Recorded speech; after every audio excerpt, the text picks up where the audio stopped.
The value of service for me is inspiring others to get involved.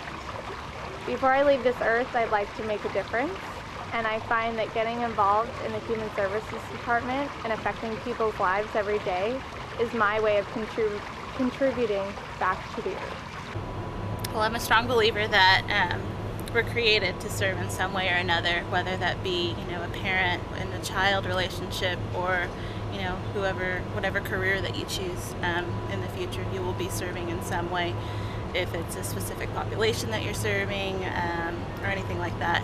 The reason why I serve is, I have to say, it comes down to my freshman year. I joined a summer camp program called Camp Time with Cal State Fullerton, and I was undeclared. I didn't know exactly what I wanted to do. I was, freshman and all, and so I just kind of explored the different programs. But Camp Time is the one thing that really stood out to me. And the thing is, if you don't know much about Camp Time, it's a summer camp program for underprivileged children, and I was a counselor for that whole entire summer, for that 1 week. And I went out there not expecting much, not sure what to do, and they trained me. I learned the ways, and after that week, I came back a whole different person. I realized the impact you can have on children, on people. I serve because it makes me feel good. It started freshman year in high school, and since then I've just devoted most of my life to it. I like helping people, and it's a filling feeling, and it really pays off. All the hard work pays off, all the time put into it, and when you see someone's life change, even if it's just one person, it all comes together at the end. It's such a hard question to answer.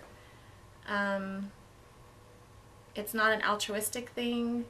It's not a karma thing.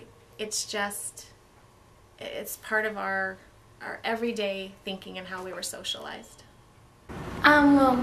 There's obstacles that I've gone through, but I feel that even though I've gone through some obstacles, I have been able to overcome them.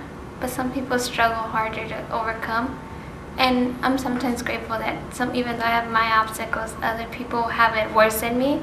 So if I could just help them and make their life a little easier, it brings pride to me, and it brings joy that I am able to help, even if I don't get anything in return. So it feels nice to help and really serve the community and make our community a better place to live in. You get a sort of benefit from helping other people that's pretty indescribable. You have this urge to want to make a difference and to want to inspire others to make a difference, and there's nothing like affecting another person's life or day in which you enrich your own life, and therefore you get something from it as well as they get something from it.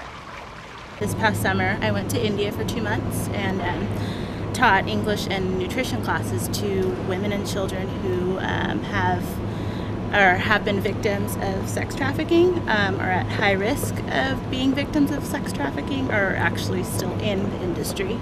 So it was definitely a life-changing experience, and something that I will hold dear in my heart for the rest of my life. So. Okay, good. What did you get out of it? Just a whole new perspective of the world. Definitely see the bigger picture. I'm not in my little Orange County bubble anymore. Your life is helping people, and I thought that was more impactful, more valuable, and definitely made a difference in my life. It made me feel better about myself, and it kind of inspired me to do more. And that's what really drove me to go into human services, seeing the kind of impact they have on people, dealing with people, and helping others. When this summer I was interning with hrad, which is for immigrants' rights, students basically, and even just families who are being separated by the laws that are being implemented. So it was just helpful. We marched, we kind of did different services to help them be able to stay together. We put on a program of 6 weeks. Every Saturday, 150 students came to a Saturday school in which we provided various services. Someone I connected with was actually a young woman named Kankoa, and she was actually a woman that I worked with in India. She is 20 years old and has, in my eyes, one of the most heart-wrenching stories that I've ever heard, and yet she is probably the most joyful person I've ever met, and that has tremendously affected me. I'm getting emotional to talking about her. People, dealing with people, and helping others. And I think that's such a key aspect in life as well, is not too many people, I feel like, put their hand out to help others. She is just a strong woman, and she taught me the value, or just how to persevere against, you know, whatever life throws at you. Just made me appreciate the things that I have compared to what so many women across the world don't have. So. Here at Cal State Fullerton, it just really impacted me that it could be anyone, it could happen to anyone. It could just be out of nowhere, you could be homeless, or it could happen to me, so it just feels nice if somebody could be there to help you and just allowed you to make you feel like if you're a part of something. And maybe selfishly, by being involved, I'm also learning. I constantly am impacted by the good and the authenticity that people bring to the table when they're willing to talk about their life. It was fall semester my junior year when I started interning at the Whittier Senior Center, and I met Paul, who was a 65-year-old man fighting Alzheimer's. And he's such an eclectic person. I had never worked with the elderly, and so seeing that type of environment threw me off at the beginning, but I just jumped in. It was something very different, and we created it was a bond. It was a solid bond, and I still consider him a really close friend, though the age gap is there.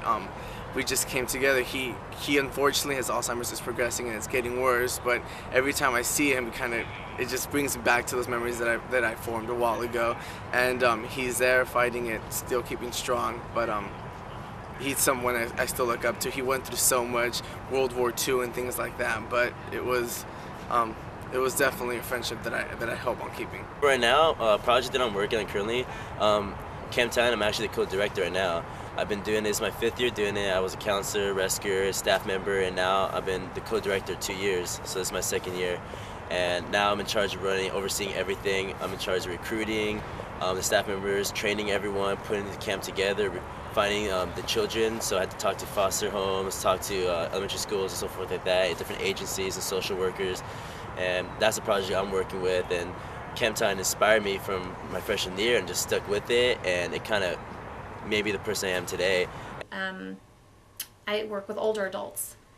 And one of the projects I've been involved with that I developed and I've implemented is an intergenerational reading day, which was so exciting. There's such a belief that older adults, once they're retired, they have nothing to give back anymore, but that is absolutely not the case. Her story, she was crying, and it was just like you could feel all of the emotions. So it felt nice to be able to, with me with other lawyers and we were there advocating for her and trying to help her get her daughter back and let her stay here because she was in deportation process, so she could stay with her daughter who is a citizen from here, to keep them together as a family, and just also just like to help, because the community is afraid now to call the cops, so we had to send that message that even though we still need to report to the cops and ask for their services sometimes, because not all cops might do the same thing. I serve because it's who I am.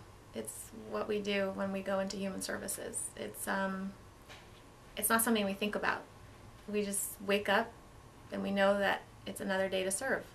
And then we had an education aspect where we taught them math, English, language arts, social studies, and then there was a fun enrichment aspect to it, which was games, field trips, and music classes. And then we also serviced 150 parents too that came, so it was students and the parents. So overall we had 300 students on campus, life-changing experience. Just to see so many people from low-income communities just come together and get some of the needs that they can't find somewhere else. And it's a gift to be able to give. So. Okay, good.